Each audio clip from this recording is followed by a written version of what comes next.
નમસ્કાર, આપ જોઈ રહ્યા છો યુટીસી ન્યૂઝ। મહારાજા સયાજીરાવ યુનિવર્સિટીના હોસ્ટેલમાં રહેતા વિદ્યાર્થીઓની મેસ ફી ફરજિયાત કરવાના મામલે વિદ્યાર્થીઓએ હોબાળો કર્યો। પહેલાં તેઓ ચીફ વોર્ડન પાસે ગયા, પરંતુ ચીફ વોર્ડને હાથ અદ્ધર કરી દેતા આ તમામ વિદ્યાર્થીઓ પહોંચ્યા વીસીના નિવાસસ્થાને।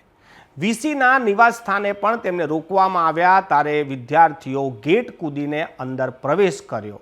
બસ આ જ ગુનો વિદ્યાર્થીઓનો વીસી સાહેબે પકડી પાડ્યો।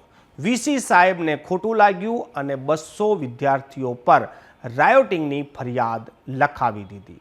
વિદ્યાર્થીઓ પર ફરિયાદ લખાવ્યા બાદ શહેરના નાગરિકો, સામાજિક સંસ્થાથી જોડાયેલા લોકો, ધારાસભ્યો અને પૂર્વ સેનેટ સિન્ડિકેટ મેમ્બરો ખૂબ જ નારાજ થયા। સોશિયલ મીડિયા પર તો આને લઈને સર્વે પણ શરૂ થઈ ગયા, મુહિમ બી છેડાઈ ગઈ।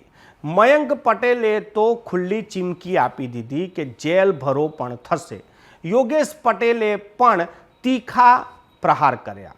પરંતુ આજે 200 વિદ્યાર્થીઓ પર રાયોટિંગનો ગુનો નોંધાયો છે। આ દૂર કેવી રીતે થશે? હવે વાત રહી આ વચલો રસ્તો કાઢવાની કે થઈ શું શકે, કેમ કે 200 બાળકો પર રાયોટિંગનો ગુનો નોંધાય આ તો યોગ્ય નથી। ત્યારે વડોદરાના સાંસદ ડૉક્ટર હેમાંગ જોશીએ આજે સમજદારીની વાત કરી। ડૉક્ટર હેમાંગ જોશીને યુનિવર્સિટીના વિદ્યાર્થીઓ મળવા પહોંચ્યા, ત્યારે હેમાંગ જોશીએ સૌથી પહેલાં તો એ વાત કરી કે વિદ્યાર્થીઓએ આવું ના કરવું જોઈએ। વીસી સાહેબ પણ આપણા ગુરુ છે, આપણે જે કોલેજમાં ભણતા હોય ત્યારે આ પ્રકારે કામગીરી ના કરવી જોઈએ। પરંતુ હેમાંગ જોશીએ બીજી તરફની વાત પણ કરી કે વીસી સાહેબે પણ આવું ના કરવું જોઈએ। કોલેજમાં ભણતા વિદ્યાર્થીઓ કોઈ ગુનેગાર કે ક્રિમિનલ નથી જેની પર આટલી મોટી એક્શન લેવામાં આવે। એમને વીસીએ જે નિર્ણય લીધો છે એને પણ વખોડ્યો છે। ડૉક્ટર હેમાંગ જોશી પણ પોરબંદરથી વડોદરા ભણવા આવ્યા હતા। તેઓ પણ હોસ્ટેલમાં રહી ચૂક્યા છે।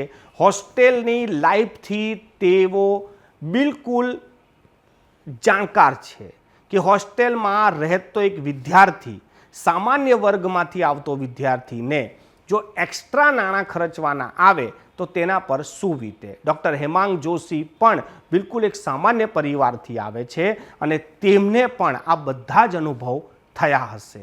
એટલે ડૉક્ટર હેમાંગ જોશી અત્યારે વડોદરાના માનો કે વાલી તરીકેની વાત કરી રહ્યા છે। એક તરફ તેઓ વિદ્યાર્થીઓને પણ સમજાવી રહ્યા છે કે વિદ્યાર્થીઓએ આ પ્રકારે ના કરવું જોઈએ, બીજી તરફ તેઓ યુનિવર્સિટીના વાઇસ ચાન્સેલરને પણ શિખામણ આપી રહ્યા છે કે તમે પણ ગુરુ છો, પિતા તુલ્ય છો, તમારે પણ વિદ્યાર્થીઓ સાથે આ પ્રકારનું વર્તન ના કરવું જોઈએ। આ વિદ્યાર્થીઓ છે, કોઈ ક્રિમિનલ નથી જેની પર તમે હુલ્લડ રાયોટિંગનો ગુનો નોંધીને તેમની જિંદગી તમે બરબાદ કરી દો।